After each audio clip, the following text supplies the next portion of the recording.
Pour la première fois de l'histoire de la télé française, des drag queens vont être mis à l'honneur d'une émission en prime time. Le jeudi 18 mai dans Perfect Queens, plusieurs artistes vont en effet offrir un spectacle délirant sur Énergie 12.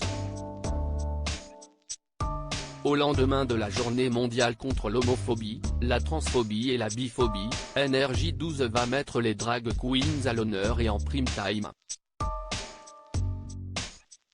Une première à la télé française. Dans Perfect Queens, une vingtaine d'artistes vont investir la scène du cabaret parisien La Nouvelle Ève ce jeudi 18 mai à 21h10, le temps d'un spectacle haut en couleurs mêlant humour, danse, chant et transformisme. CST, un premier aperçu et une belle fenêtre pour faire découvrir la richesse et la diversité de notre art, nous confie Coco Ricard, l'une des participantes. Perfect Queens n'est pas un concours. La seule compétition, elle est avec nous-mêmes, complète la comédie Queen Le Philippe. Perfect Queens, Énergie 12, un format original entre divertissement et documentaire. CST, tout un monde qui va s'ouvrir aux téléspectateurs. Beaucoup vont comprendre qu'il s'agit d'un vrai métier d'artiste. On va leur montrer toute la panoplie de ce qui se fait en drague en France. Et CST produit par des Français. CST merveilleux. S'enthousiasme l'ex-sister queen Tonya Loren, interprète du tube Let Me Be a Drag Queen.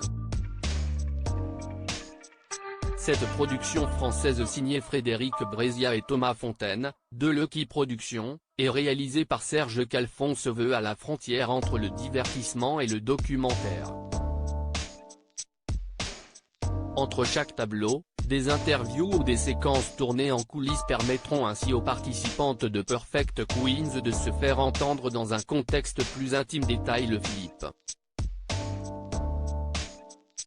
Perfect Queens, Énergie 12, prône la tolérance et le respect car la soirée Perfect Queens sur Énergie 12 se voudra par moments plus militante. Le drag est politique, on prône l'acceptation de tout le monde, note l'artiste Alia Express dans l'émission.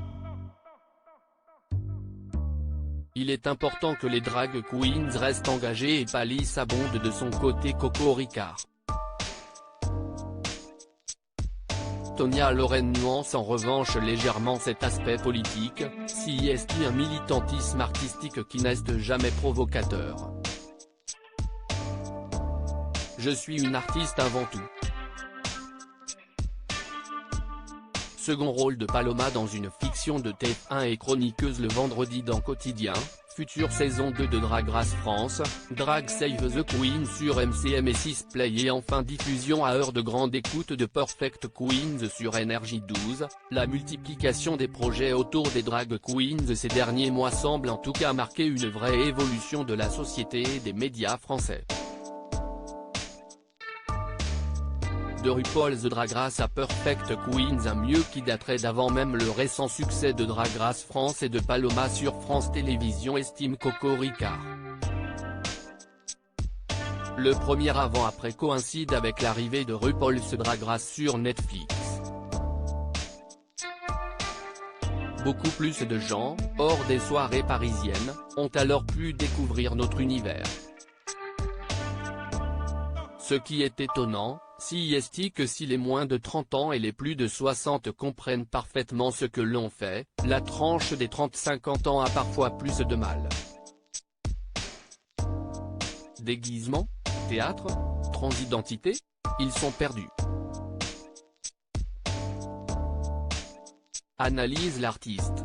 La faute à un passage à vide de l'univers drag dans les années 2000-2010, décrivent la plupart des artistes présentes.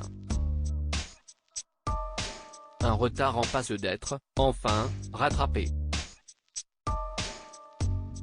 À lire aussi Chantal Laizou, émue par la surprise de Paloma, Drag Race France, dans la boîte à secrets.